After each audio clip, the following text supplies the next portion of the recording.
আসসালামু আলাইকুম রাহমাতুল্লাহ। একজন লুকিয়ে আছে, তাকে সামনে আসতে বলছি। তো এইদিকে বসো তুমি। তুমি সামনে বসো।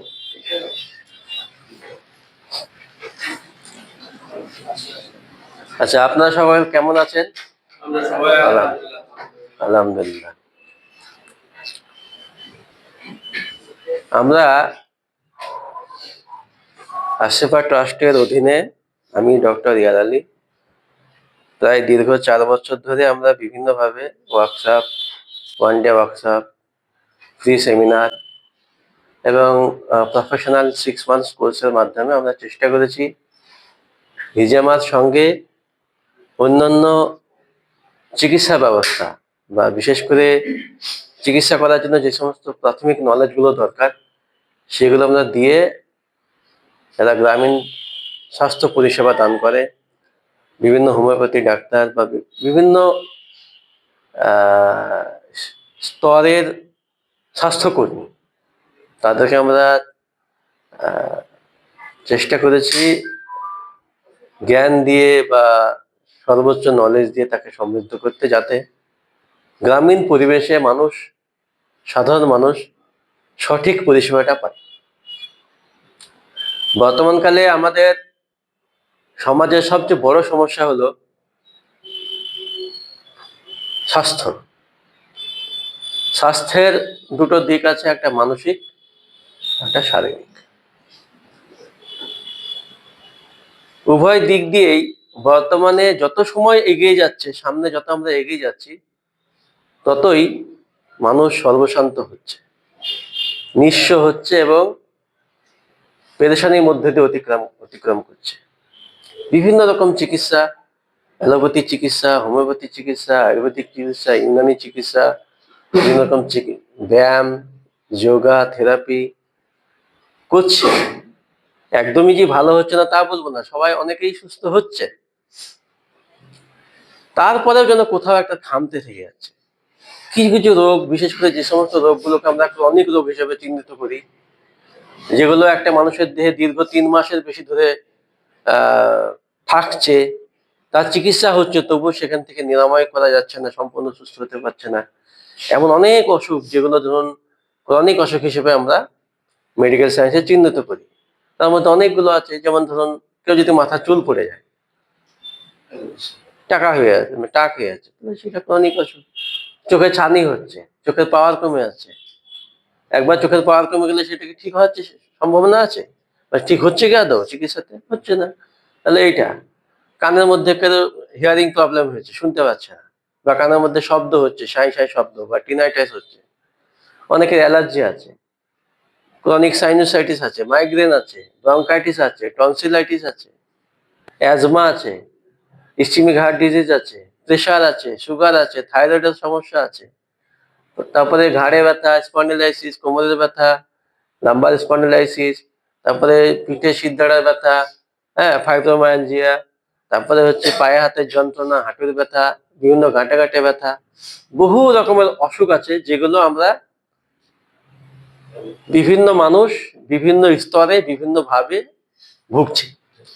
এবং তার জন্য আমরা বসে নাই, আমরা আমাদের বেস্ট নলেজ থেকে, আমাদের বেস্ট অবগতির মাধ্যমে সবচেয়ে ভালো ডাক্তার যে, এবং যার কাছে আমি আমার সামর্থ্য অনুযায়ী খরচা করতে পারছি, তার কাছে গিয়ে কিন্তু আমরা পরামর্শ নিচ্ছি, চিকিৎসা করছি, তারপরেও আমরা কিন্তু সুস্থ হতে পারছি না। একটা রোগ, ডায়াবেটিস, একটা লোক সেই 20 বছর ধরে ওষুধ খাচ্ছে, প্রেশারও তাই, থাইরয়েডও তাই। এরকম বহু সমস্যা বর্তমানে কালে আমাদের সমাজের মধ্যে একদম আষ্টে পৃষ্ঠে লেগে আছে। তো এই সমস্যা থেকে মুক্ত হওয়ার জন্য মডার্ন মেডিকেল সায়েন্স বা যে কোনো স্ট্রিমের সায়েন্স কিন্তু বসে নাই, সবাই চিকিৎসা করছে, গবেষণাও করছে যে কিভাবে আরো উন্নত পরিষেবা দেওয়া যায়, কিভাবে মানুষকে সুস্থ রাখা যায় এবং এই সমস্ত রোগ থেকে মানুষকে মুক্তি দেওয়া যায়। কিন্তু যদি আমরা প্রথমেই শিয়ালদা যাবো বলে যদি ট্রেনে চাপি আর সেই ট্রেনের রুট কোথায়, ট্রেনটার নাম্বার কত, কোন রুটে যাবে সেটা যদি না জানি, আমার ইচ্ছা হয়েছে ট্রেনে, আমি জানি যে ট্রেনে শিয়ালদা যাওয়া যায়, যেখানে ট্রেন পেলাম চলে গেলাম, শিয়ালদা কি পৌঁছানো যাবে? আমাকে ট্র্যাকটা জানতে হবে, ওই ট্রেনের রুটটা জানতে হবে, যে কোন দিক দিয়ে কোথায় গিয়ে আলটিমেট পৌঁছাবে, ওর ডেস্টিনেশন কোথায়। এখন দেখা হলো সেটা হাওড়া থেকে থেমেছে, আমি শিয়ালদা খুঁজে পাবো না। আমরা চিকিৎসা সবাই করছি, সবাই ভাবছি আমরা ডাক্তার, ওষুধ দিচ্ছি মানে ডাক্তার, রোগটা সম্পর্কে কিছুটা জ্ঞান আছে বলে ডাক্তার, কিন্তু আমি যে ট্র্যাকে আছি সেই ট্র্যাকটা আদৌ সেই শিয়ালদা পৌঁছাবে কিনা এই ব্যাপারে আমার নিশ্চয়তা নেই বা নিশ্চিত জ্ঞান নেই। বিধায় সবাই চিকিৎসা করছে আপন আপন জ্ঞানের ভান্ডার নিয়ে, কিন্তু সঠিক জায়গায় গিয়ে মানুষকে নিরাময় করতে পারছে না। তাহলে আমাদের ট্র্যাকটাই ভুল হয়েছে, আমাদের গোড়াতেই গলদ হয়েছে। এই গলদ কি, আমরা সবাই অনেকে ক্লাস করেছে আমার, গলদটা হচ্ছে, হ্যাঁ গলদ হচ্ছে, আমরা মেডিকেল সায়েন্সে বিশেষ করে ক্রনিক অসুখ যেগুলো, আমরা তো জানি অসুখ হয় ইনফেকশন থেকে আর ইনফ্লামেশন থেকে। যদি কোনো একটা কোষের স্বাভাবিক অবস্থা কোনোভাবে বিঘ্নিত হয়, নষ্ট হয়ে যায়, তাহলে সেই কোষটা অস্বাভাবিক আচরণ করে। এই অস্বাভাবিক আচরণ থেকেই আমাদের দেহের মধ্যে বিভিন্ন রকম অসুখের সৃষ্টি হয়। এই অস্বাভাবিক আচরণ হওয়ার পিছনে কারণটা আমরা বুঝতে না পেরে, জানতে না পেরে, বা আমাদের অবজ্ঞার জন্য বা অজ্ঞতার জন্য আমরা সেখানে দুটো ট্যাগ লাগিয়েছি। কি ট্যাগ? এক হচ্ছে অটোইমিউনিটি, দুই হচ্ছে জেনেটিক। এই দুটো ট্যাগ লাগিয়ে আমরা ভেবে নিয়েছি আমরা গোষ্ঠী উদ্ধার করে ফেলেছি। দিয়ে অটোইমিউনিটি আর জেনেটিকের উপরে বহুত রিসার্চ হলো, অনেক গবেষণা হলো, প্রচুর গবেষণা রিসার্চ হয়ে আলটিমেট একটা রেজাল্ট আসবে, রেজাল্ট ইজ 0। তাহলে আমি যে তত্ত্বকে বিশ্বাস করে, যে হাইপোথিসিসকে সত্য মনে করে আমি অটোইমিউনিটি বা জেনেটিককে ভর করে এত চিকিৎসা ব্যবস্থা উন্নতি করলাম, তার আলটিমেট ফলাফল 0। তাহলে আলটিমেট অটোইমিউনিটি এবং জেনেটিক জিনিসটা কি? এটা সিউডো সায়েন্স। আমরা মডার্ন মেডিকেল সায়েন্সে কি করছি, অ্যাজমা ধরো, সাপোজ অ্যাজমা, হাঁপানি, কি কেন হয়েছে জানি না, হয় তার ইমিউনিটি গন্ডগোল হয়ে গেছে, মানে ইমিউনিটি অটোইমিউনিটি, অর্থাৎ দেহের ইমিউনিটি সিস্টেমটাই তার ফুসফুসের নালীগুলোকে, কোষগুলোকে ধ্বংস করছে, বিধায় তার এই শ্বাসকষ্ট কমছে না। মানে তার দেহের ইমিউনিটি সিস্টেম, যাকে আল্লাহ তৈরি করেছেন তাকে রক্ষা করার জন্য, প্রত্যেকটা কোষকে, পুরো বডির সিস্টেমটাকে রক্ষা করার জন্য, সেই সিস্টেমটাই রক্ষক এখন ভক্ষক হয়ে গেছে। এই বিশ্বাস আমাদের মনের মধ্যে জন্ম নিয়েছে, ফলে আমরা সেখান থেকে এটা বলে দিচ্ছি যে অটোইমিউনিটি অসুখ মানে আপনার ভালো হওয়ার সম্ভাবনা নাই, সারা জীবন ওষুধ খেতে হবে। কি ওষুধ? যেহেতু ইমিউনিটি সাপ্রেশন ওষুধ খেতে হবে। ইমিউনিটি সাপ্রেশন ওষুধ স্টেরয়েড আছে, সালফাসালাজিন আছে,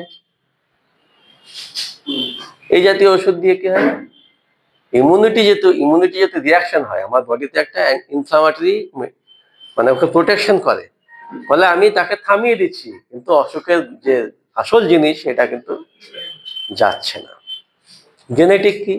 জেনেটিক মানে আমার জিনগত পরিবর্তন হয়েছে, মানে জিনের যে এপিজেনেটিক এক্সপ্রেশন, একটা জিন যে প্রকাশ পাবে, দিয়ে একটা কাজ করবে, সেই এপিজেনেটিক এক্সপ্রেশনে একটু হেরফের হয়েছে।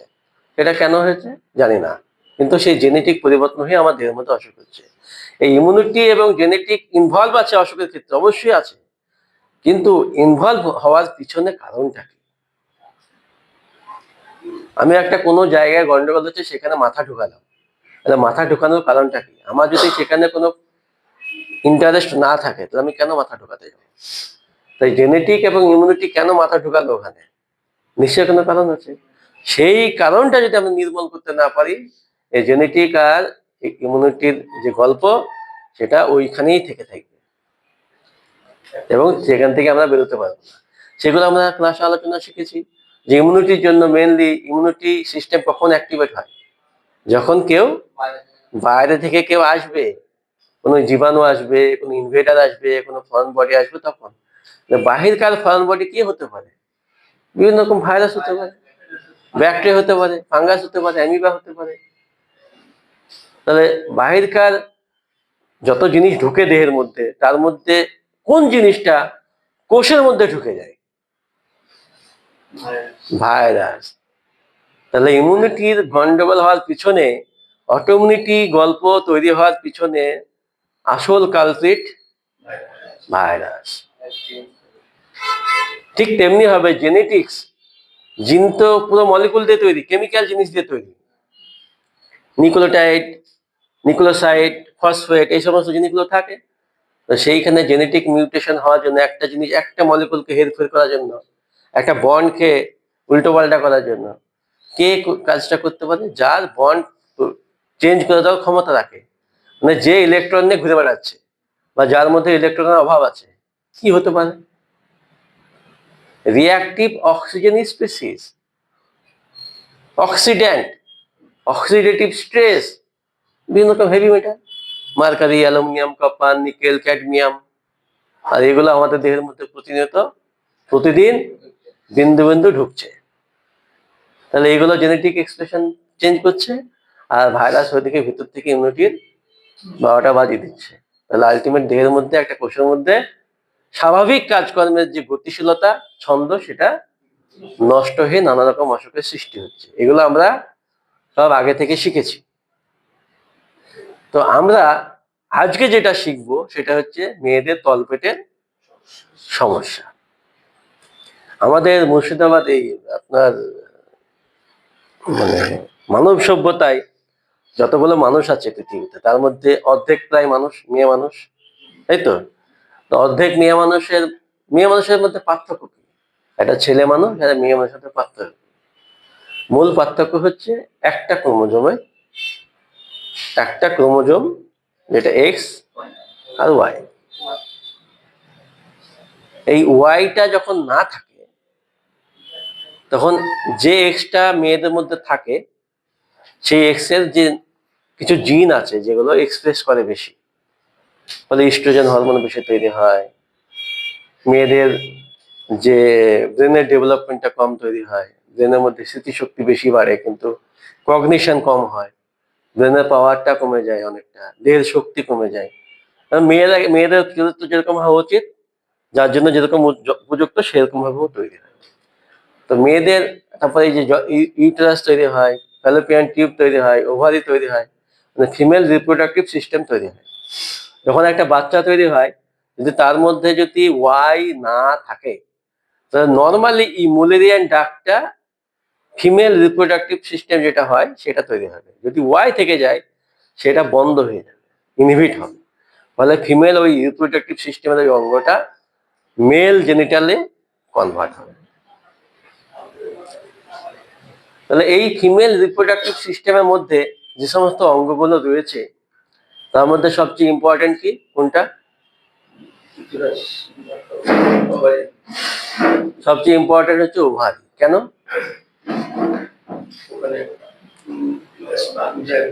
ওখানে ওখানে একটা মেয়েলি স্বভাবের বা মেয়েলি চরিত্র তৈরির জন্য যে সমস্ত কেমিক্যাল জিনিস তৈরি হয়, হরমোন, ইস্ট্রোজেন, প্রজেস্ট্রন, সেটা ওইখানে তৈরি হয়, ওভারিতে তৈরি হয়।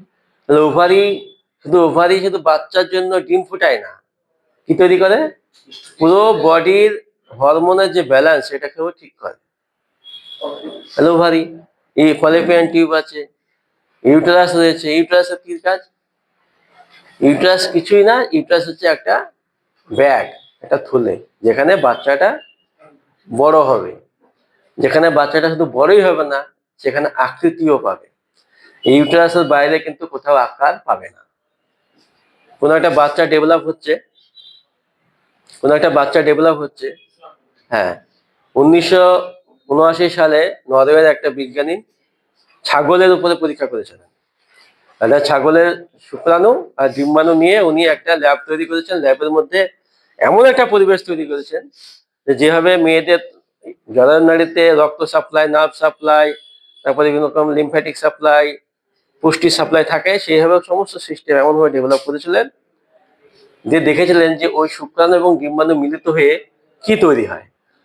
প্রথম মাস, দ্বিতীয় মাস, তৃতীয় মাস, চতুর্থ মাস দেখা গেল ওটা আস্তে আস্তে বড় হচ্ছে, যে 4 মাস পর দেখা গেল প্রায় 2 কেজি 3 কেজি ওজনের একটা মাংসপিণ্ড তৈরি হয়েছে। আরো সময় দিল, 6 মাস পরে মাংসপিণ্ড আরো বড় হয়েছে, আরো বড় হচ্ছে, মাংসপিণ্ডটা বড় হচ্ছে, কিন্তু ওটা আকার পাচ্ছে না। ওটা যে ছাগল হবে, এই ছাগলের আকারটা পাচ্ছে না।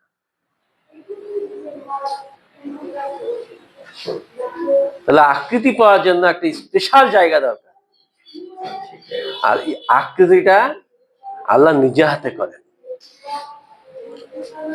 এই জন্য কোরআনে অনেকবার আল্লাহ বলেছেন, আমি নিজে হাতে আকৃতি দান করি।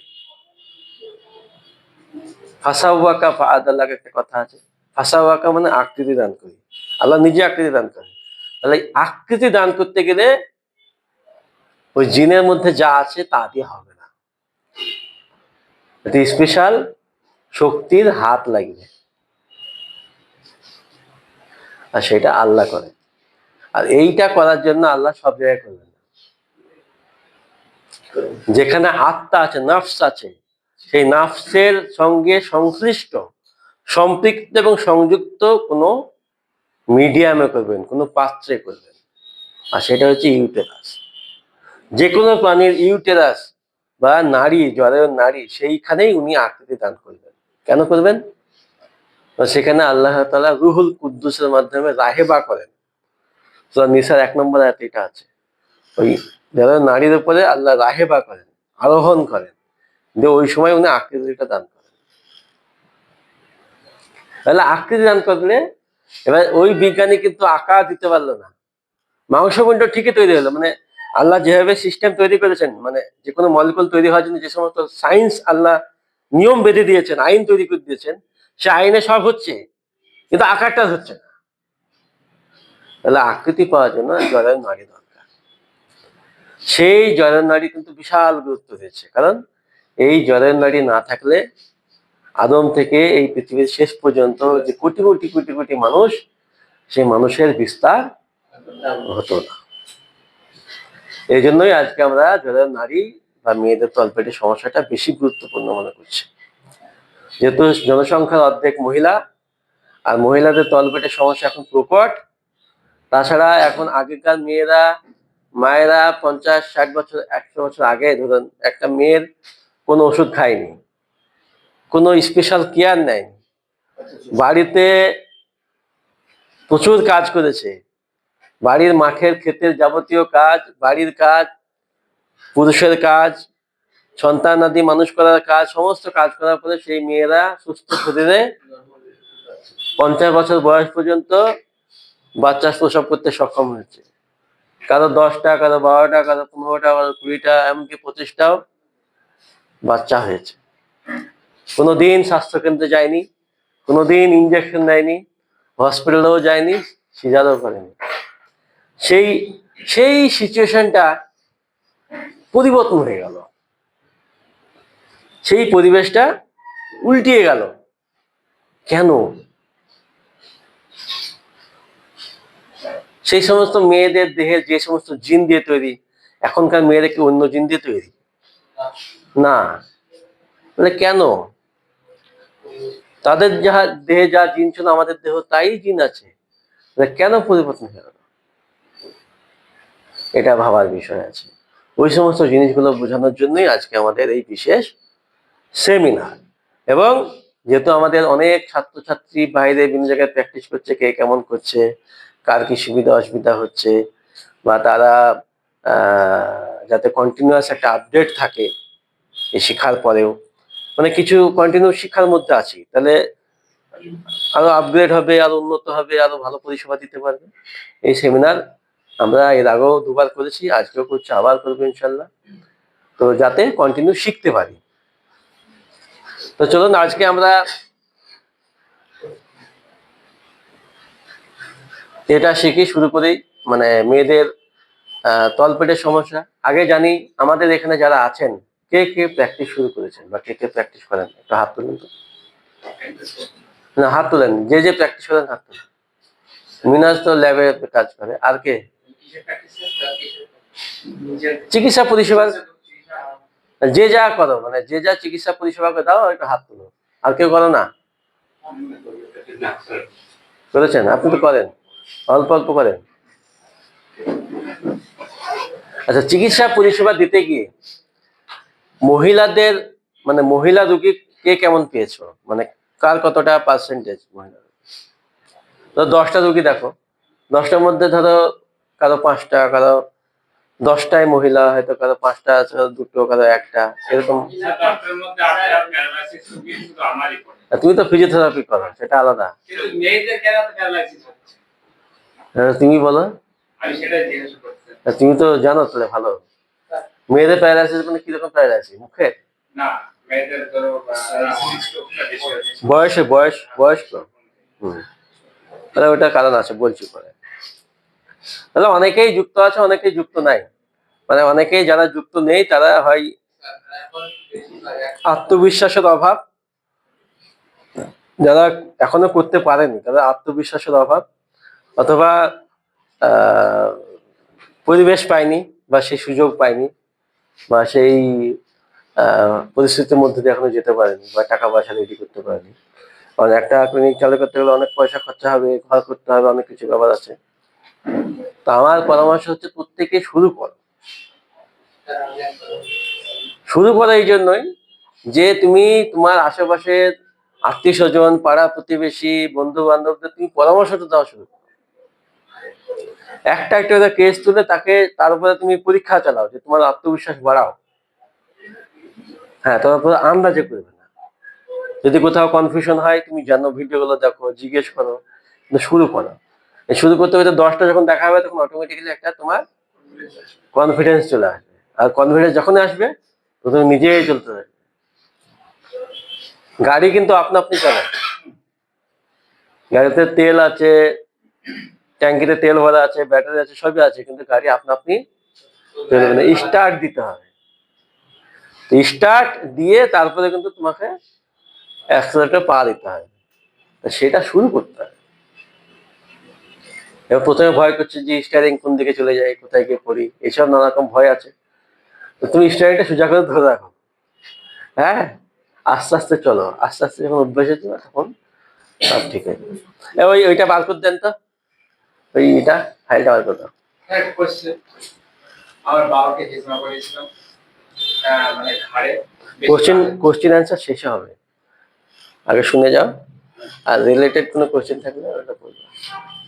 আরে তোমাকে ডাউনলোড করে রাখতে বললাম যে, দেখেছ? হ্যাঁ, কই এই ফাইলটা বার করো তাহলে। ফাইলে ঢুকছে না, ভিডিও পর্বগুলো আজকে পরপর করা আছে। মানে বেশ। তো মহিলাদের সমস্যাগুলোর মধ্যে সবচেয়ে কম, মানে সবচেয়ে বেশি কোনগুলো আমরা দেখতে পাই?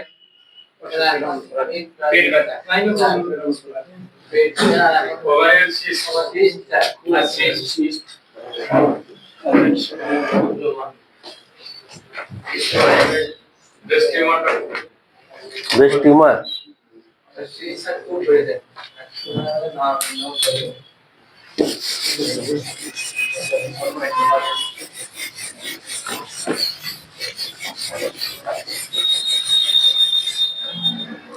তাহলে আমরা প্র্যাকটিস করতে গিয়ে আমরা সবচেয়ে বেশি দেখতে পাচ্ছি মহিলাদের মধ্যে কি সমস্যা? এক নম্বর কি?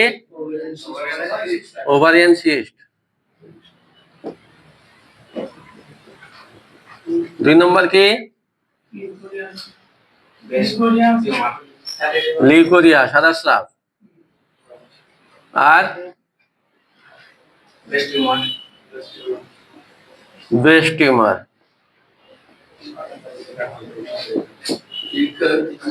খালি নাই গো, ওখানে লিখি। 1 নম্বর কি দেখতে পাচ্ছি?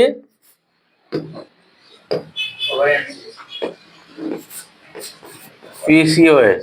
2 লিউকোরিয়া, তাই তো? 3 ব্রেস্ট টিউমার বা একে বলা হয় ফাইব্রো অ্যাডিনোমা বলা হয়। হ্যাঁ, আর কি দেখতে পাচ্ছি? হুম, আর কি দেখতে পাই আমরা যারা প্র্যাকটিস করি? হ্যাঁ, কোথায় ব্যথা? মাজা হাঁটু ব্যথা মেয়েদের, মানে আমি আমি বলতে চাইছি গাইনিকোলজিক্যাল প্রবলেমের সাথে রিলেটেড। হ্যাঁ, আচ্ছা, ইরেগুলার মেনস্ট্রুয়েশন, তাই তো? ইউটাই তো তোমার প্রস্রাবে কিডনির মধ্যে চলে গেল। আচ্ছা, আর মাসিকের সময় তলপেটে ব্যথা, এটা বুঝতে পারো না? হয়তো তাহলে ডিসমেনোরিয়া। আর আর কি হয়? মানে আমার কাছে একটা মহিলা পেশেন্ট তলপেটে রিলেটেড যে সমস্ত সমস্যা নিয়ে আসে, যা আমাকে এসে বলে। কেউ হয়তো বললো যে মাসিকের সময় প্রচন্ড তলপেটে ব্যথা হচ্ছে, কেউ বললো সাদা স্রাব হচ্ছে, প্রস্রাবটা ইউটিআই এর মধ্যে প্রস্রাবটা কিডনি রিলেটেড, প্রস্রাব রিলেটেড। আর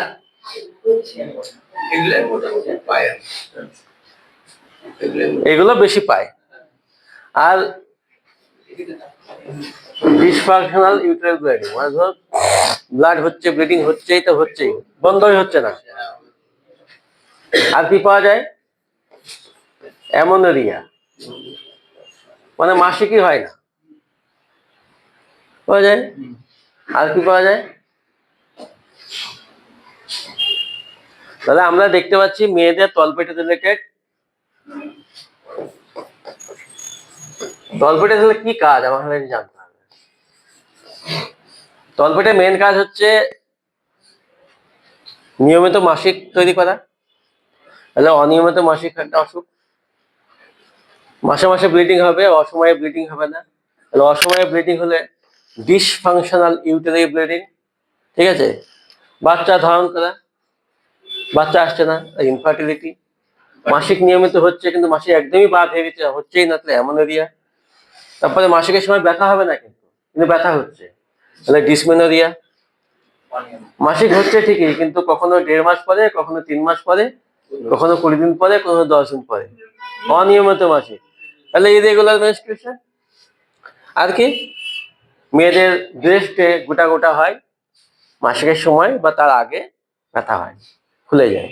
আর মাসিক ভালো হয়ে গেলে আবার আস্তে আস্তে আস্তে ব্যথা একটু কমে যায়। তাহলে ফাইব্রো অ্যাডিনোমা। সাদা স্রাব হয়, বিভিন্ন রাস্তা দিয়ে সাদা চুলকানি হয়, সাদা হয়, অনেক রকম হয়, ইচিং হয়। নর্মালি কিন্তু লিউকেরিয়া হয়, সেটাই ওয়াটারি এবং নন ইচিং, কিন্তু যখনই এবং অর্ডারলেস, কোনো গন্ধ থাকে না, পানির মতো। আর যদি সেটা পানির মতো না হয়ে গন্ধযুক্ত হয়, গাঢ় হয়, চুলকানি হয়, তাহলে সেটা বুঝতে হবে ইনফেক্টিভ। আচ্ছা, পিসিএস, পলিসিস্টিক ওভারিয়ান সিনড্রোম, মানে তার ওই মেয়েদের মানে মাসিক হওয়ার সময় পেটে ব্যথা হবে, আমরা ক্লাস করেছি এটা, ব্যথা হবে, ওজন বাড়বে, তারপরে হচ্ছে মেজাজ খিটখিটে হবে, মাসিক নিয়মিত হবে না, এইসব নানা রকম সমস্যা হবে। তাহলে এই সমস্ত সমস্যাগুলো আমরা নিয়মিত বেশি। এর সময় তো বিশেষ সময় তো স্যার মুখে অনেক সময় লোম গজায়, লোম গজাবে তো, ওই যে টেস্টোস্টেরন বেশি তৈরি হচ্ছে। আর কি দেখতে পাওয়া যায় আমরা? হ্যাঁ, হেভি ব্লিডিং এটা দিয়েছি। আর সার্ভাইকাল টিউমার বা ক্যান্সার, এটা আমরা বেশি পাই, এটা এখন বেশি ইন্ডিয়াতে, এটাও বেশি। তারপরে ইউটেরাইন ফাইব্রয়েড। এতগুলো অসুখ আমরা তলপেটে দেখতে পাই, তাহলে এতগুলো সমস্যার যে কোনো একটা যদি থাকে, সেই মেয়ে কি সুস্থ? সুস্থ না। তাহলে আমরা এই সমস্ত রোগীকে কিভাবে চিকিৎসা করব?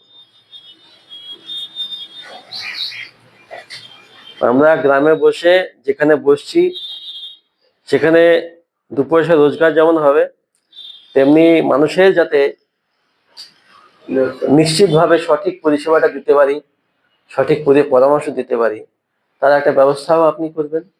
সেটা আশা করছি যখন আপনি এগুলো জানবেন, ঠিক।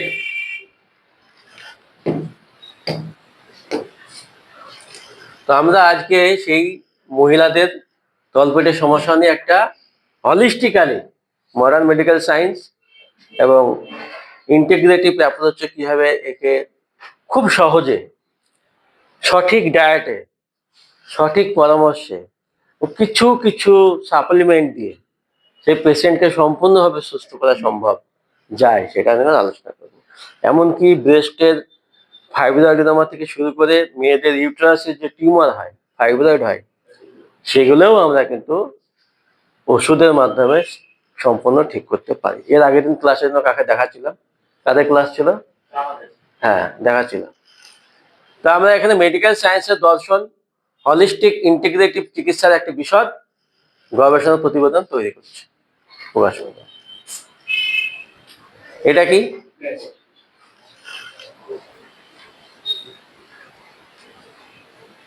এটা কি? এটা symbolic picture of uterus and that is also connected with heart, love, তাই তো? এবং ফুল দিয়ে তাকে সাজানো হয়েছে, কারণ এই ফুলটাই, এই ফুলের সুগন্ধ গোটা বিশ্ব এর মাধ্যমেই ছড়াবে। যদি ইউটেরাস না কাজ করে, সে মেয়ের বাচ্চা হবে না, বংশ হবে না।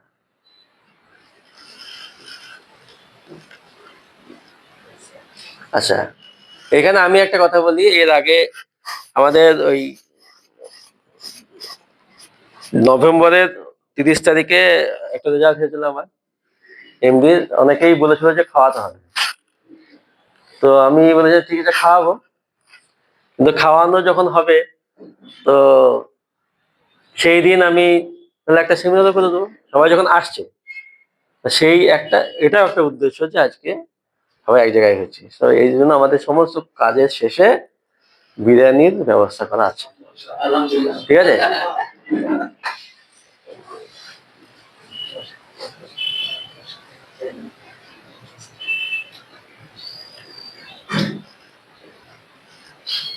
দেখো,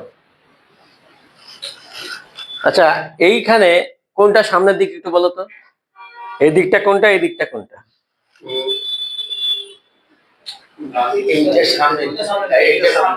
কোনটা সামনে? এইটা সামনের দিক, এটা পিছনের দিক। এটা হচ্ছে নিতম্ব, নিতম্ব গ্লুটিয়াস, ঠিক আছে?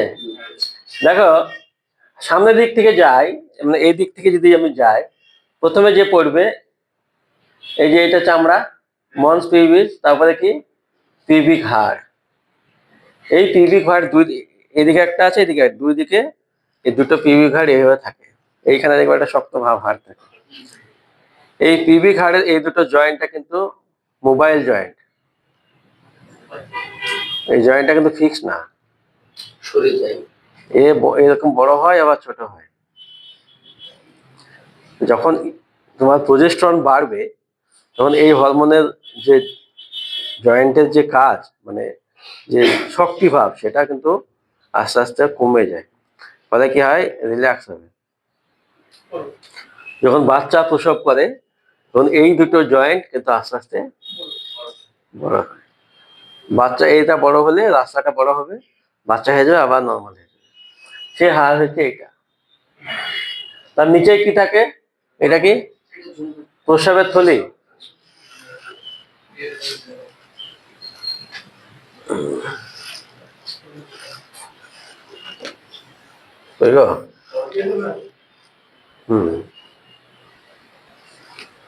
এটা প্রস্রাবের থলি, তাই তো?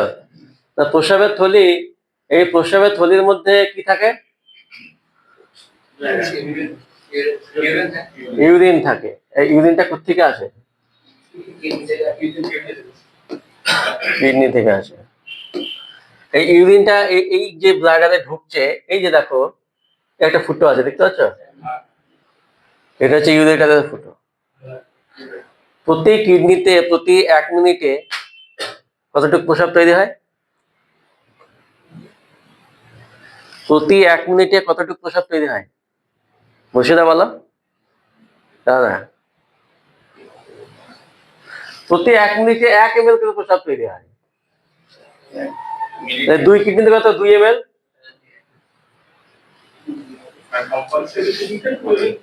হবেই, এটা স্বাভাবিক বলছি। আচ্ছা কিডনি ফেল তো আর কি তৈরি হবে? তা তো হবে না, আমি স্বাভাবিক কন্ডিশনে বলছি। এই 1 ml প্রস্রাব তৈরি করতে গেলে একটা কিডনির মধ্যে তো কতটুকু ব্লাড যেতে হবে?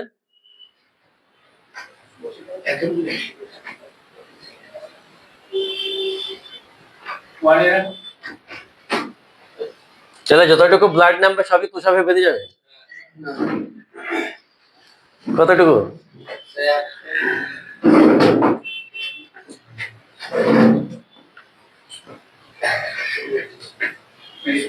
100 থেকে 125 ml।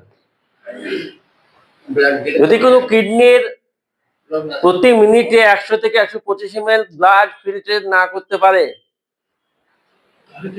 যত নিচের দিকে নামবে তত স্টেজ বাড়বে।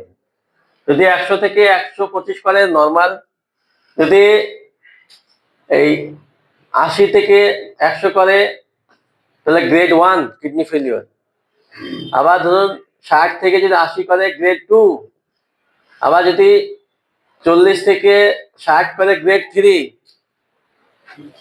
আবার যদি তোমার 20 থেকে 40 করে গ্রেড 4, আর 20 যদি নিচে নেমে যায় মায়ের ভোগে। এইটা প্রতি মিনিটে ও কিডনি, একটা কিডনি প্রস্রাব তৈরি মানে ব্লাড ফিল্টার করছে, এইখান থেকে মাত্র 1 ml প্রস্রাব তৈরি করছে। ছাঁকনি করতে করতে করতে এই 100 থেকে 1-এ নিয়ে আসছে। তাহলে প্রতি কিডনিতে প্রতি 1 মিনিটে 2 ml করে প্রস্রাব জমা হচ্ছে।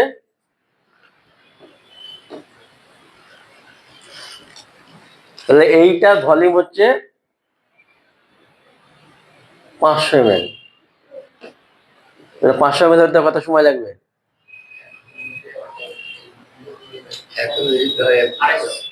250 মিনিট। 250 মিনিট মানে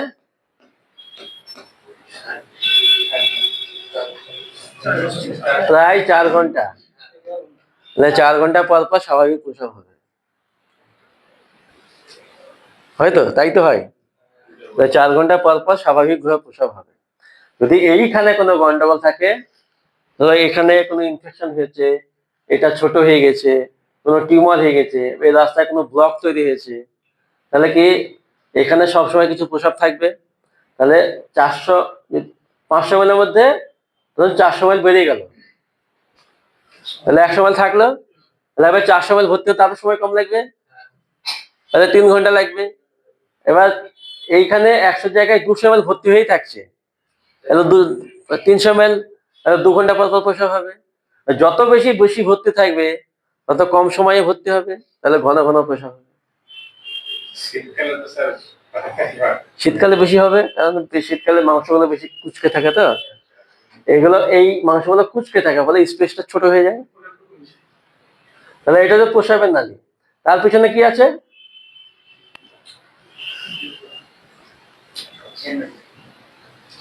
এটা কি? এই যে এটা কি? এটা এইটা হচ্ছে রিপ্রোডাক্টিভ সিস্টেম, এটা হচ্ছে ভ্যাজাইনা, এটা সার্ভিক্স, আর এইটা হচ্ছে ইউটেরাস। প্রস্রাবের থলির পিছন দিকে আছে ইউটেরাস। এখন যদি ইউটেরাস সামনের দিকে এখানে ঝুলে পড়ে যায়,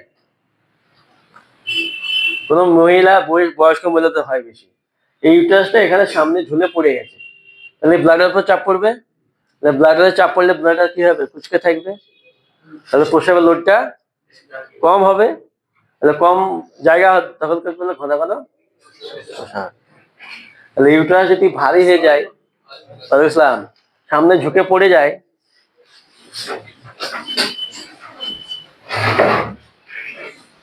তাহলে একে বলা হয় অ্যান্টেরোগ্রেড। এবার সব প্রস্রাব বলে না, প্রস্রাবের থলি উল্টে আছে, এই কিডনি জলের নাড়ি উল্টে আছে বলে না, ঘুরিয়ে আছে, এই ঘুরিয়ে হলে এই সমস্যা।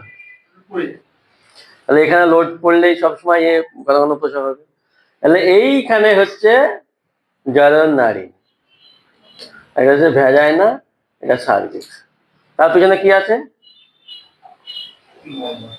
এটা কি? এটা রেকটাম আর এটা অ্যানাস। তাহলে পর পর এটা হার্ট, এটা কক্সিস, ঠিক আছে? এটা কক্সিস, এইখান থেকে লম্বা শুরু হবে।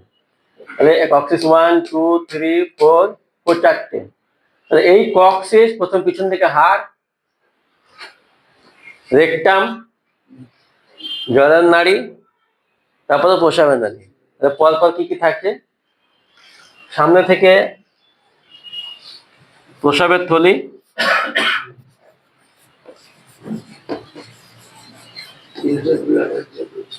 তারপরে ইউটেরাস,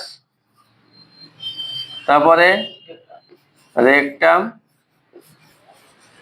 তারপরে লাম্বার, এই কক্সি মানে vertebra.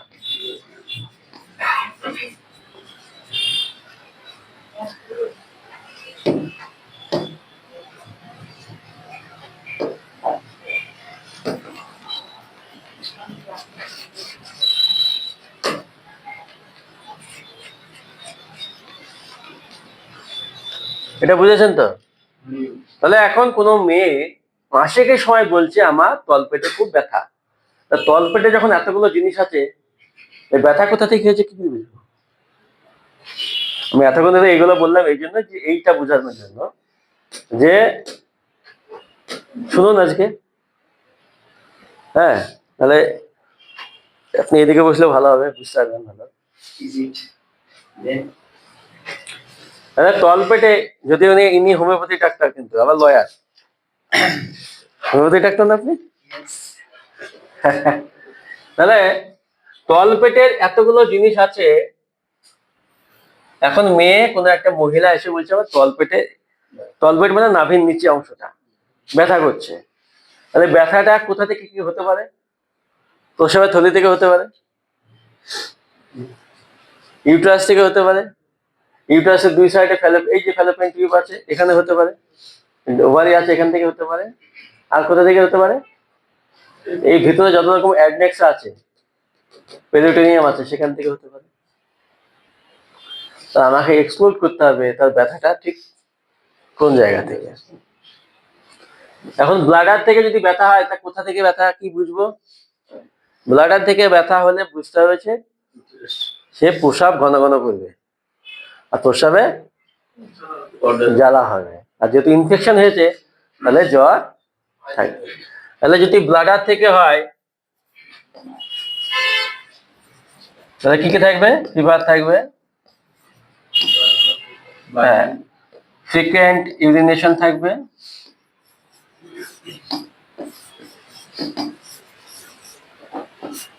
R burning sensation, ভয়েডিং of urine থাকবে। ইউরিন যখন বের করছে তখন জ্বালা করবে। তাহলে এইগুলো যদি থাকে তাহলে কি আমি তাকে জলের নাড়ির সমস্যা ভাববো? ব্লাডের সমস্যা ভাববো। তাহলে আমাকে এখানে অসুখটা ঠিক করতে হবে। তাহলে এই তার জন্য যা যা চিকিৎসা, অ্যান্টিবায়োটিক, প্রসবের অ্যালকালাইজার, সেগুলো দিব। এবার যদি কোনো পেশেন্টের ইউট্রাস থেকে হয়, ব্যথা যদি এখান থেকে হয়, তাহলে কি হবে? এখানে ব্যথা কি সবসময় হবে? কখন হবে? পিরিয়ডের সময়, হ্যাঁ হতে পারে। তাহলে মাসিকের সাথে রিলেটেড থাকবে, মাসিকের আগে বা পরে বা মাসিকের সময় যদি ব্যথা হয় তলপেটে, তাহলে আমাকে বুঝতে হবে যে এই রিপ্রোডাক্টিভ সিস্টেমে গন্ডগোল। তাহলে আমাকে যখন মেয়ে কোনো মহিলা এসে বলবে যে মাসিকের সঙ্গে কানেক্টেড কোনো ব্যথা হচ্ছে, তখন আমি বুঝবো ফিমেল রিপ্রোডাক্টিভ সিস্টেমের মধ্যে একটা গন্ডগোল আছে। ঠিক আছে? তাহলে আমরা প্রথমে এটা ধরে ফেললাম, এরপর আমরা চলে যাব কি কি আছে।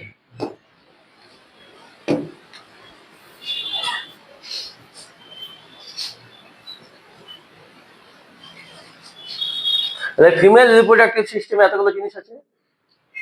কি আছে? Uterus, cervix, vagina, Fallopian tube, ovary, তাই তো? তাহলে মাসিকের সময় সব জায়গাতেই কিসের প্রভাব থাকে? যখন মাসিক হয় তখন সব জায়গাতেই কিসের প্রভাব থাকে? হরমোনের প্রভাব থাকে। কি হরমোন থাকে? ইস্ট্রোজেন আর প্রোজেস্টেরন।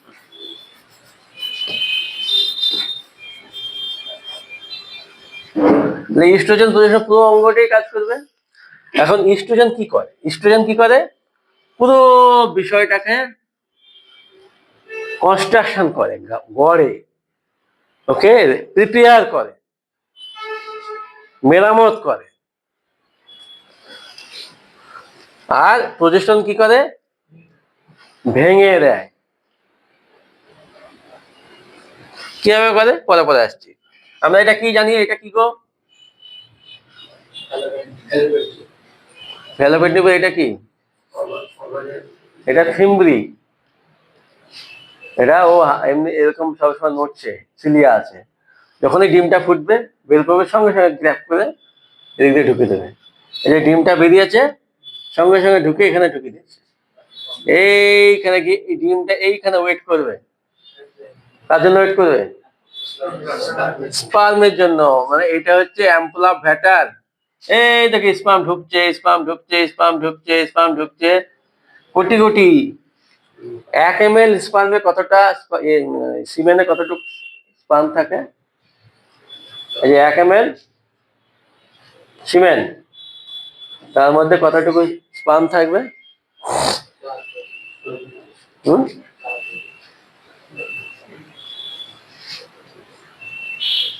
কত থাকে? 1 ml ঘটা থাকে।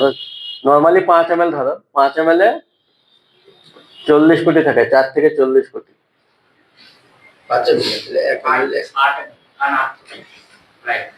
প্রায় ধরো 1 থেকে 2 কোটি থাকে। তারপর ধরো মানে অনেক থাকে, অনেক থাকে। এর মধ্যে এইখানে কয়টা পৌঁছাবে? যে শক্তিমান হবে বেশি আগে সেই যাবে। তাহলে একটাই যখন দরকার, তাহলে 4 কোটি দরকার কি? নষ্ট না এগুলা? আল্লাহ বলছেন অপচয় পছন্দ করি না, আল্লাহ নিজে বলছে অপচয় পছন্দ করি না।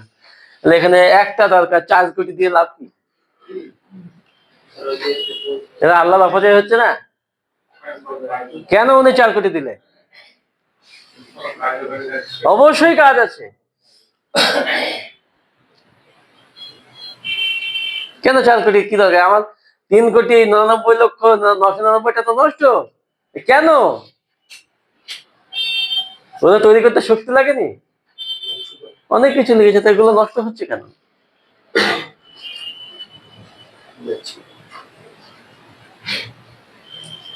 এটা তোমাদের জন্য কোশ্চেন দিয়ে দিলাম,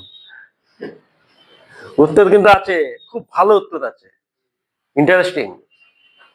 মানুষ যত ভেবে পড়বে, ভেবে জানবে, তত আল্লাহ মহত্বটা বুঝতে পারবে। এটা বুঝতে পারলে তুমি আল্লাহর বিশালত্বটা অনুভব করতে পারবে। আজকে বলবো না, এটা তোমরা নিজেরা চিন্তা ভাবনা করো। একটা দরকার, সেখানে 4 কোটি আমার দিয়ে লাভটা কি? এই 4 কোটি মাঝ রাস্তায় নষ্ট হয়ে যাচ্ছে। নষ্ট হয়ে কি করছে সেগুলো? ও তো নষ্ট হচ্ছে, তো ওর মধ্যে এমন কিছু জিনিসপত্র আছে যেগুলো, আমি একটু হিন্ট দিই, যেগুলো এই সমস্ত জিনিসগুলোকে স্বাভাবিক রাখার জন্য, সুস্থ রাখার জন্য, মজবুত রাখার জন্য, হেলদি রাখার জন্য খুবই দরকার, যেটা এর নিজে তৈরি করতে পারে না। কি কি আছে সেটা নিজেরা পড়বে। আচ্ছা, এবার এখানে ধরো বাচ্চা হয়ে গেল। এই বাচ্চা যখন হয়ে গেল, এইখান থেকে এইটুকু আসতে কত সময় লাগে? না, কতদিন সময় লাগে? আমি সব ক্লাসে আলোচনা করেছি, তোমরা সব ভুলে গেছো। হ্যাঁ, না, 2 থেকে 3 দিন লাগবে। তার মধ্যেই এ মোটামুটি এইখানে এসে নুৎফা তৈরি হয়ে যাবে, একটা কোষের আবরণ, আর মিডিলে এই 8 থেকে 10টা 12টা কোষের গুচ্ছ, আর মিডিলে পুরো জল,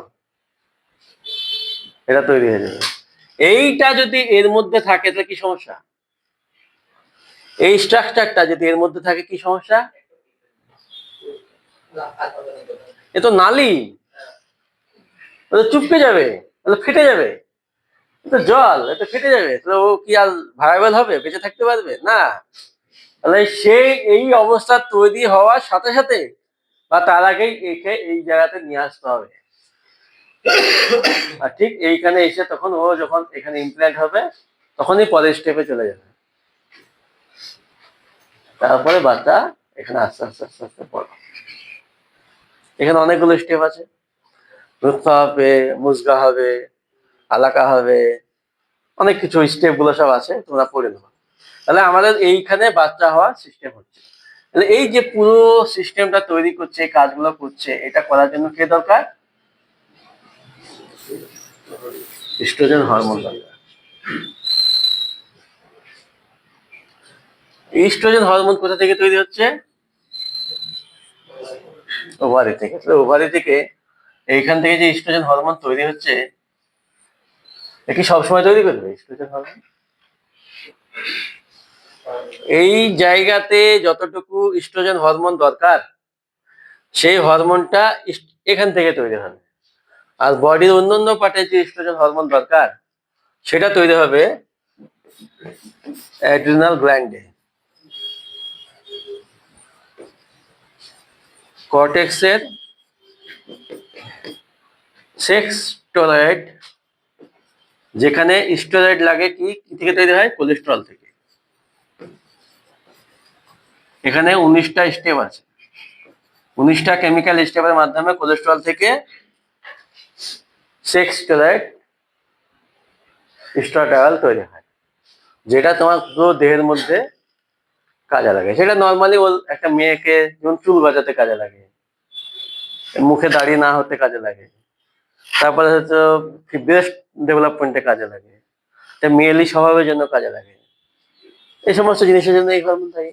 কিন্তু এইখানকার নর্মাল ফিজিওলজিক্যাল কেমিক্যাল ফাংশন রাখার জন্য এই ওভারি থেকে যে ইস্ট্রোজেন তৈরি হচ্ছে সেটা কাজে লাগে। মানে ওভারি ইস্ট্রোজেন সবসময় তৈরি হবে? কখন তৈরি হয়? এইটা বোঝার জন্য আমাকে যেতে হবে ব্রেন থেকে কিভাবে এই ওভারিতে হরমোন তৈরি করার কন্ট্রোল চলে।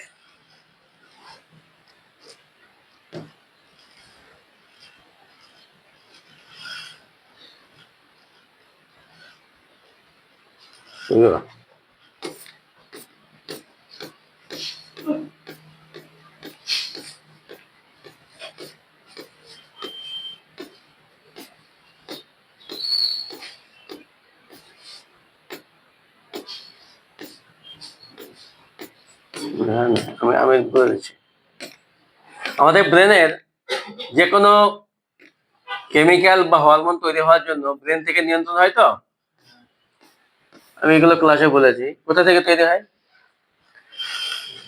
ধরো আমি প্রিফ্রন্টাল কর্টেক্সে কোনো ইনফরমেশন আছে, ডেটা আছে, সেই ডেটাকে প্রসেসিং করে ওই কাজটা করবো কি করবো না এটা ঠিক হয়। যে এই প্রিফ্রন্টাল কর্টেক্স থেকে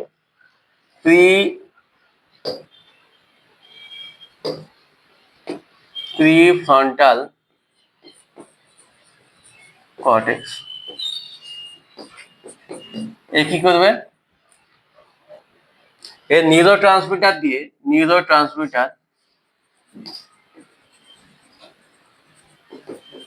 কি নিউরোট্রান্সমিটার? নর এপিনেফ্রিন আর গ্লুটামেট, এই দুটোর ব্যালেন্সের মাধ্যমে এ কাকে জানাবে? হাইপোথ্যালামাস। বুঝে যাও ভালো করে, এটা খুব দরকার, হাইপোথ্যালামাসকে জানাবে।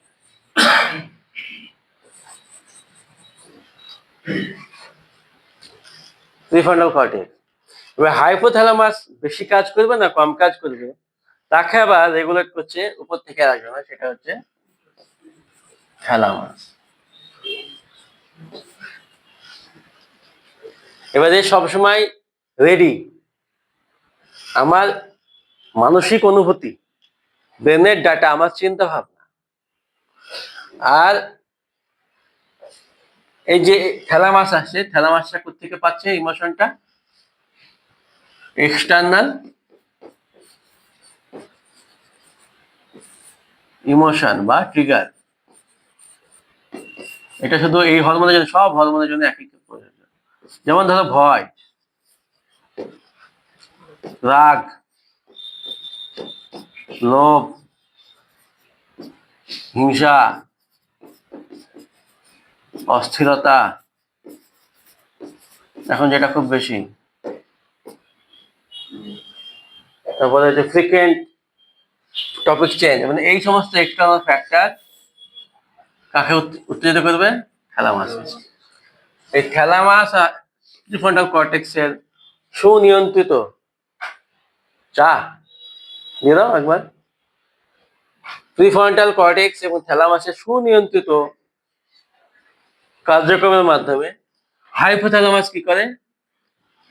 স্পেশাল হরমোন তৈরি করে। ঠিক আছে, কি তৈরি করে? Gonadotropin releasing hormone.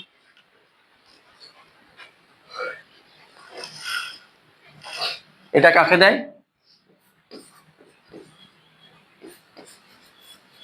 পিটুইটারি।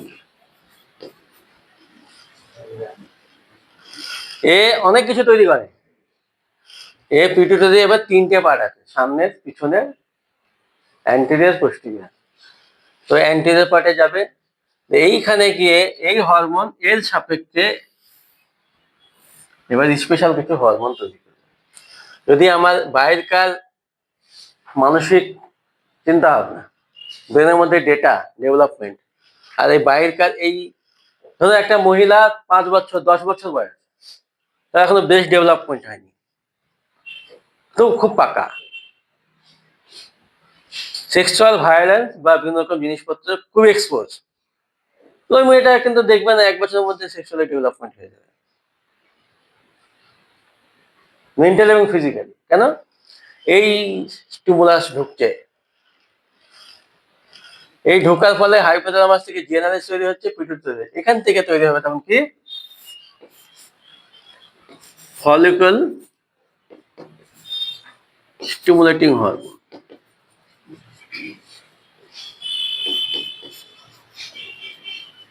বা এফএসএস।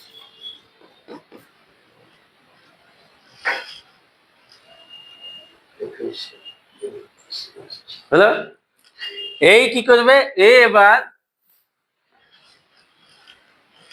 এই থ্যালামাস বা হাইপোথ্যালামাস তো সরাসরি একে উত্তেজিত করতে পারতো, সেটা করছে না কেন? এই মাঝে এতগুলো স্টেপ কেন আসছে? এই ফলিকল স্টিমুলেটিং হরমোন কাকে প্রভাবিত করবে? ওভারি। এই ওভারির মধ্যে থাকা, সুপ্ত অবস্থায় থাকা ডিমগুলা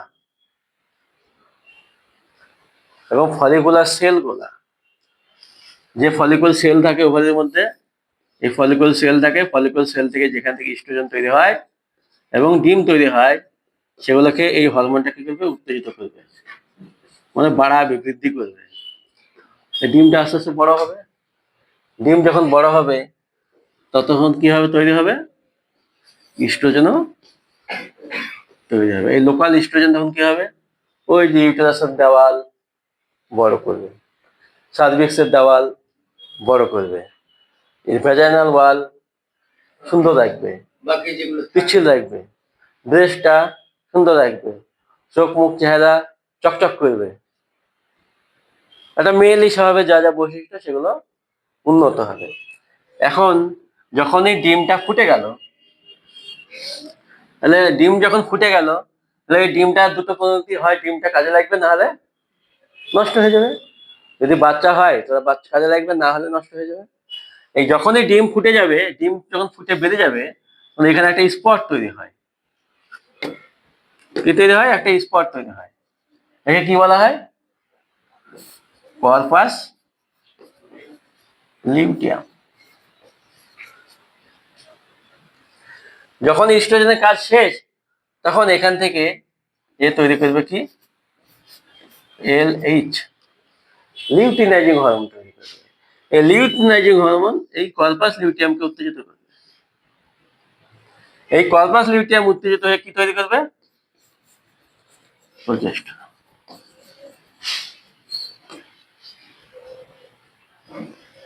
প্রোজেস্টেরন তৈরি হলে ইস্ট্রোজেন তৈরি হবে।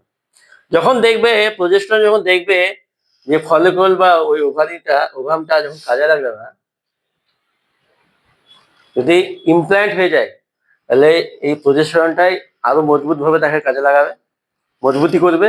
আর যদি ইমপ্ল্যান্ট না হয়, যখনই পেটে বাচ্চা চলে আসবে, তখন আবার প্রোজেস্টেরন কাজে লাগবে। যদি বাচ্চা না আসে, তাহলে ওকে ধ্বংস করে দেবে।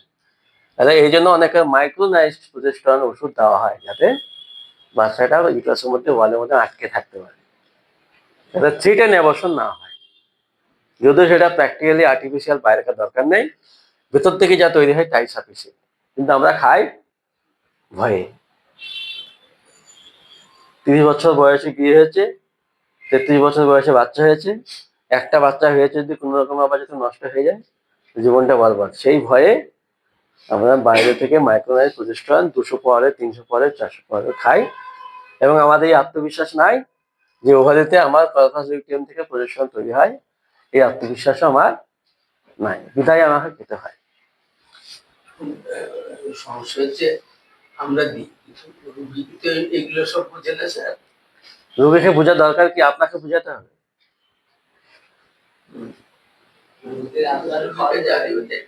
তাহলে আমি এই জিনিসটা বুঝতে পারলাম। তাহলে একটা মেয়েকে যদি আমি সেইভাবে ট্রেন করি, তাকে সেরকম এক্সটার্নাল পরিবেশ দিয়ে একটা মেয়ের যদি পরিবেশ, মেন্টাল মেকআপটা তৈরি করি, তার প্রভাব কিন্তু শরীরের উপর পড়ছে। তো এখানে মনের সাথে শরীরের কানেকশন আছে কি নাই? আছে। কোন কোন খাবার খেয়ে আমি সুস্থ হব, কোন কোন খাবার খেলে আমি অসুস্থ হব, এই জ্ঞানটা আমার আছে না? তা কোন কোন জিনিস চোখ দিয়ে এবং কান দিয়ে ঢুকালে আমার মনটা ভালো থাকবে, আর কোন কোন জিনিস চোখ এবং কান দিয়ে ঢুকালে মনটা খারাপ হয়ে যাবে, এই জ্ঞানটা আমাদের নাই। এই জন্যই সমস্যা। যত সাইকোলজিক্যাল প্রবলেম, সমস্যা এখানে। আর এর সূত্র হচ্ছে, আমরা পরিবেশ তৈরি করেছি। আমরা কি একটা একটা কালকেই যেন দেখি, EA ওয়াই আই না IE, কি আই মানে ইনপুট। আমি চোখ দিয়ে এবং কান দিয়ে চাই, যে আল্লাহ বারবারই বলেছেন আমি তোমাদের চোখ দিয়েছি, কান দিয়েছি, চোখ দিয়েছি, এত কথা কেন? দিয়েছে কিন্তু চোখ কানে কি দিয়েছে? আর কিছু দেয়নি? সবই তো দিয়েছে। 78 অর্গানস আমাদের দেহের মধ্যে আছে, সবগুলো দিয়েছে।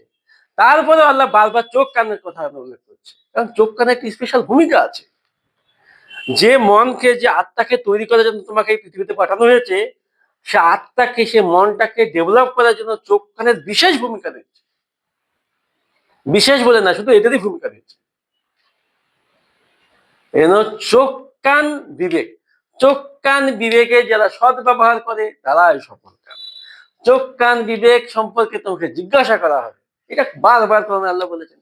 হ্যাঁ, এই ইনপুট আপনার মনের মধ্যে, ইনপুট আপনার মনের মধ্যে, আত্মার মধ্যে ইনপুট ভেতরে ঢোকার রাস্তা হচ্ছে চোখ আর কান। কান দিয়ে কি? খারাপ কথা শোনা, গান শোনা। গান শোনা খারাপ না, কিন্তু অন্য কিছু শোনা। হ্যাঁ, অনেকে বলে গান হারাম, কিন্তু গান কিন্তু হারাম না। কেন হারাম না? এটা অনেকে, যে কোরআনে আয়াতটা দিয়ে বলা হয় যে গান হারাম, সেই আয়াতটা অ্যাকচুয়ালি গানের কথা লেখা নাই। সেখানে লেখা হচ্ছে আল্লাহর কথার বাইরে যে কথা বলে, সেটাই হচ্ছে ফালতু কথা। হ্যাঁ, গানের মধ্যে যদি ফালতু কথা থাকে, সেটা শোনা যাবে না। ভালো কথা যদি থাকে, তাহলে শুনবেন, অসুবিধা নেই। ইনপুট। আর এখনকার যুগে মোবাইলে স্ক্রিনে স্ক্রলিং এ, ইনস্টাগ্রামে, ফেসবুকে বা সোশ্যাল মিডিয়াতে প্রতি সেকেন্ডে সেকেন্ডে আপনার প্লট চেঞ্জ হচ্ছে। একটা সাইকোলজিক্যাল এমন একটা পরিবেশ তৈরি হচ্ছে যে আপনি সব খারাপ গান বাজনা, আজে বাজে ভিডিও, সিনেমা, ছবি, এইসবই আপনার চোখের সামনে, আপনি না চাইলেও চলে আসছে। তাহলে ইনপুট বাজে হওয়ার জন্য প্রভাবটা কোথায় গিয়ে পড়ছে? বিবেকে পড়ছে। আর কি এনভায়রনমেন্ট, পরিবেশ, আমাদের সামাজিক পরিবেশ, ব্যক্তিগত বাড়ির পরিবেশ, সোশ্যাল মিডিয়া পরিবেশ, ভার্চুয়াল পরিবেশ এমন ভাবে নষ্ট হয়ে গেছে, সেই পরিবেশ, এই দুটো জিনিস চোখ কান দিয়ে আমাদের বিবেকটাকে নষ্ট করে ফেলছে। ফলে আমাদের এই যে জিনিসগুলো, শারীরিক সমস্যাগুলো তৈরি হচ্ছে, শুধু এটা আমি শুধু একটা হরমোনের জন্য বললাম, এটা সব হরমোনের জন্যই প্রযোজ্য। সব হরমোন কিন্তু এইভাবেই কাজ করে। এই আলটিমেট পিটুটারি থেকে বিভিন্ন গ্ল্যান্ডে যাবে। আর এ হচ্ছে অ্যাসোসিয়েশন। আপনি কার সাথে উঠা বসা করছেন, কার সাথে কথা বলছেন, কে আপনার বন্ধু, এটা কিন্তু প্রভাব আছে। এই জন্য সৎসঙ্গ রাখতে হবে, অসৎসঙ্গ ত্যাগ করতে হবে, পরিবেশ ঠিক রাখতে হবে, আর ইনপুট ভালো রাখতে হবে। তবেই আপনার মন ভালো হবে। মন যদি ভালো হয়, হরমোনের রেগুলেশন ঠিকঠাক হবে, প্রপার হবে, আপনার শরীর সব দিক দিয়ে ঠিক থাকে। আর যে বলে এগুলো আমি ঠিক করবো না, কোনো কিছু ঠিক হবে না। আমরা ভালো খাবার খেতে শিখেছি, কিন্তু ভালো জিনিস মনে দেওয়ার জন্য শিক্ষা পাইনি। একটা মনটাকে ভালো রাখার জন্য, দেহকে সুস্থ করার জন্য, মজবুত করার জন্য জিম করছি, ব্যায়াম করছি, এক্সারসাইজ করছি, টাইম দিচ্ছি, প্রচুর মেহনত করছি, পড়াশোনা করছি, কিন্তু মনটাকে যে আমি হেলদি রাখবো, সাউন্ড রাখবো, বিশুদ্ধ রাখবো, তার প্রোগ্রাম, তার শিক্ষা, তার পরিবেশ, তার জ্ঞান কিন্তু আমাদের নাই। বিধায় এত সমস্যা। তাহলে এটা বুঝতে পারলাম কিভাবে কন্ট্রোল হয়। এখন আমি আসছি মাসিক চক্রে এই হরমোনগুলা কখন কিভাবে ছন্দাকারে আমাদের পরিবেশটা, ইন্টারনাল পরিবেশটা ঠিক রাখে।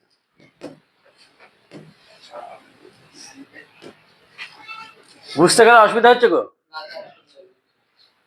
ঠিক আছে, বুঝতে অসুবিধা হচ্ছে? তোমাদের সময়, আপনাদের সময় মানে এত ডিপলি পড়ায়নি কিন্তু। হ্যাঁ, তখন আমরা জাস্ট উপরে উপরে যেটুকু প্রথম তো, তখন জাস্ট আমাদের মানুষকে এইটা জানানো উচিত ছিল, you have to learn, you have to be educated about your health. কিন্তু আমরা সেই জায়গাটা অনেকটা চলে এসেছি, ফলে আমাদের এবার আরো একটু ডিপে ঢুকতে হয়। যেই জন্য আজকে আমি এত ডিপে। হ্যাঁ,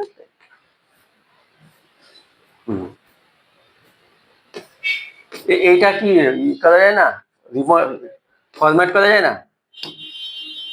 একে বলি এতবার করে, কিন্তু কাজ করে না। পুরো এটা আনলোড করতে হবে, লোড হয়ে আছে।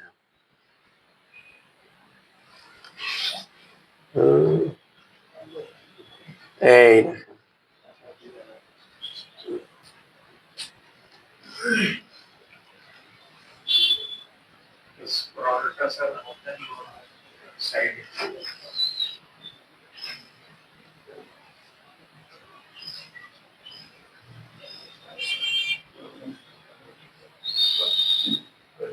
যাক, এটা দেখে বুঝতে পারছো যা বললাম এতক্ষণ ধরে সেটাই আছে। একটা মেয়ের প্রথম দিন মাসিক শুরু হয়েছে, এই মুর্শিদা সামনে আসেন আপনি, আপনার বোঝা দরকার এগুলো বেশি, বুঝছেন? এইটা হচ্ছে মাসিকের প্রথম দিন।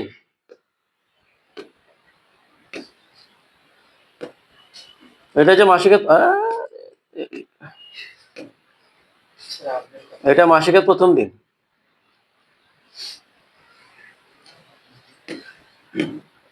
আপডেট করতে হবে। প্রথম দিন, একদিন, দুদিন, 3 দিন, 4 দিন, মাসিক হলো, 5 দিন হলো। এই 5 দিন পর্যন্ত, 5 দিন পর্যন্ত ব্লিডিং হচ্ছে। এই সময় কোনো হরমোন কি বাড়া আছে?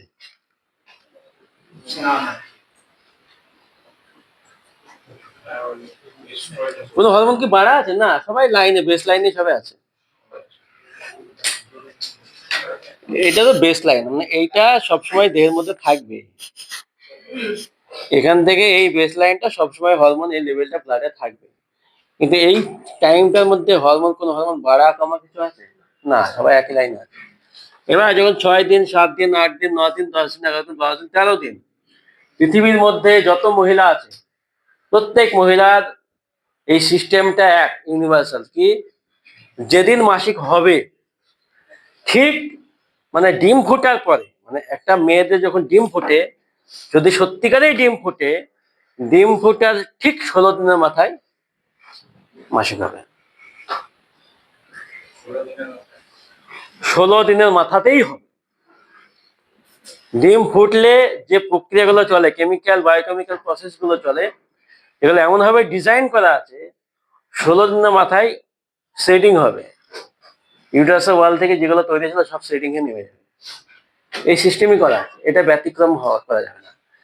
ঠিক 16 দিনের মাথায় হবে, মানে যখন মাসিক হচ্ছে তার থেকে যদি ব্যাকে 16 দিন চলে যায়, কোনো মেয়ে যদি নিয়মিত মাসিক হয়, একদম প্রতি মাসে ঠিক 28 দিন পর পর মাসিক হয়, তাহলে নিয়মিত তার যদি ওই 28 দিনের যে ডেটটা, সেই ডেট থেকে 16 দিন গ্যাপে যদি পিছনে চলে যায়, ঠিক ওই দিনটা তার ডিম ফোটার টাইম, ওই দিনই তার ডিম ফুটবে। এবং সেই দিন ডিম ফোটার অবস্থা, মেয়েদের যে ডিম ফোটার অবস্থা কি বেশি দেখেন,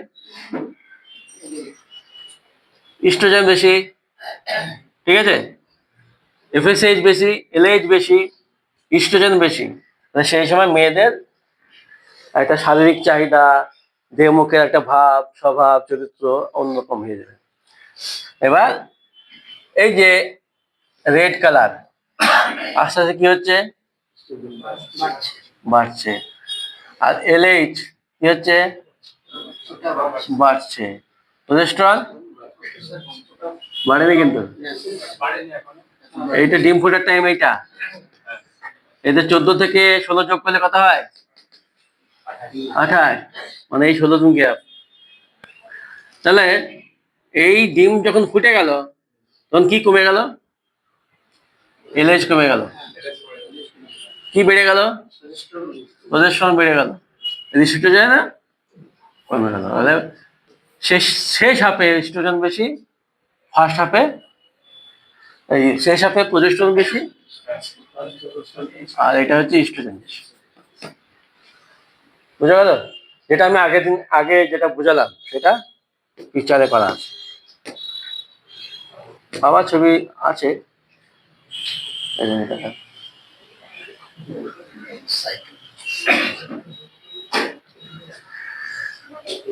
এটা পিরিয়ড টাইম,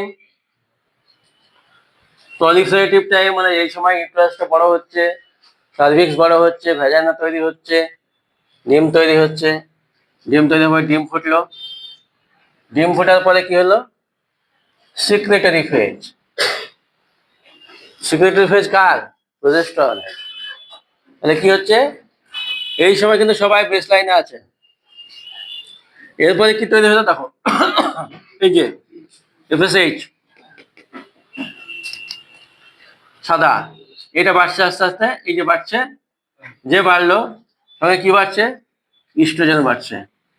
হলো, এবার যখন ডিম ফুটে গেল, ডিম ফোটার সঙ্গে সঙ্গে কি হলো, এলএইচ, ডিম ফোটার টাইম এলএইচটা বাড়লো, কমতে লাগলো, আর কি তৈরি হলো, এই যে প্রোজেস্টেরন তৈরি হলো। তাহলে আমাদের এই কিভাবে বড় হয় একটু দেখে নাও। যত বাড়বে এই যে এরকম ছিল ইউটেরাসের ওয়াল, যত বাড়বে এই যে বড় হচ্ছে, ডিম ফুটলো, ডিম ফুটে এত বড় হয়ে গেল, যখন দেখলে 16 দিনের মাথায় আর বাচ্চা আসছে না, তখন এইগুলো সব খুলে খুলে পড়ে যায়। অবশ্যই এটা মানে মেশিনের মতো না, এটা সব কেমিক্যালি, বলো, সব কেমিক্যালি হচ্ছে। তাহলে আমাদের এই মাসিকের চক্রটা বোঝার বিশেষ দরকার আছে।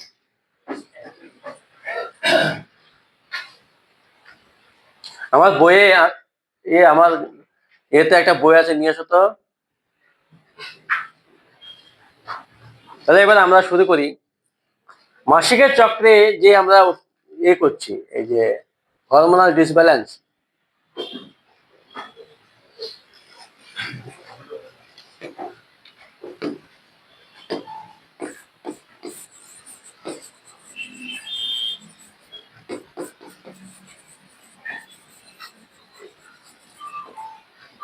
তাহলে মেয়েদের হরমোনাল ইমব্যালেন্স যদি তৈরি হয় তাহলে কি কি হবে? মানে ইস্ট্রোজেন ঠিক মতো তৈরি হচ্ছে না বা সঠিক সময়ে হচ্ছে না, প্রজেস্টেরন তৈরি হচ্ছে না বা সঠিক সময়ে তৈরি হচ্ছে না, কম বেশি হচ্ছে, তাহলে কি সমস্যা হবে? প্রথম কি সমস্যা হবে? ইরেগুলার পিরিয়ড হবে।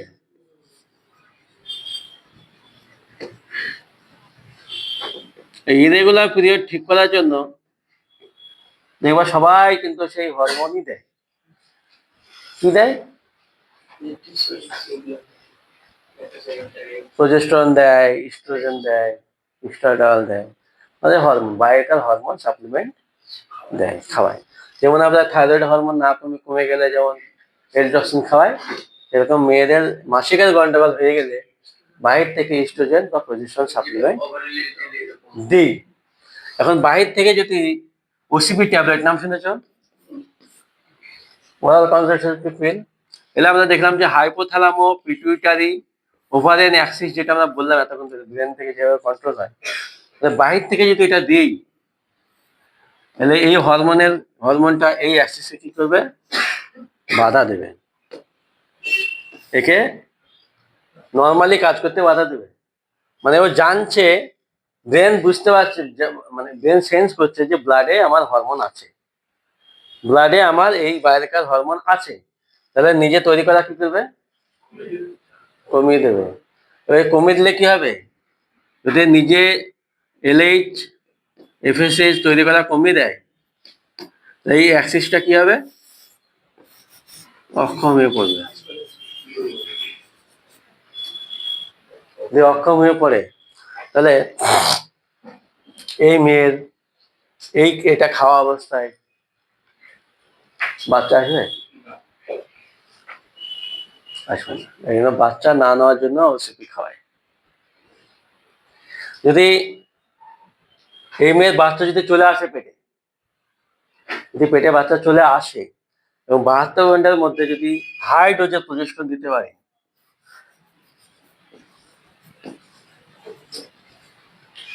কর্পাস লিউটিয়াম থেকে যে হরমোনটা তৈরি হচ্ছিল প্রজেস্টেরন, সেটা তৈরি হবে না।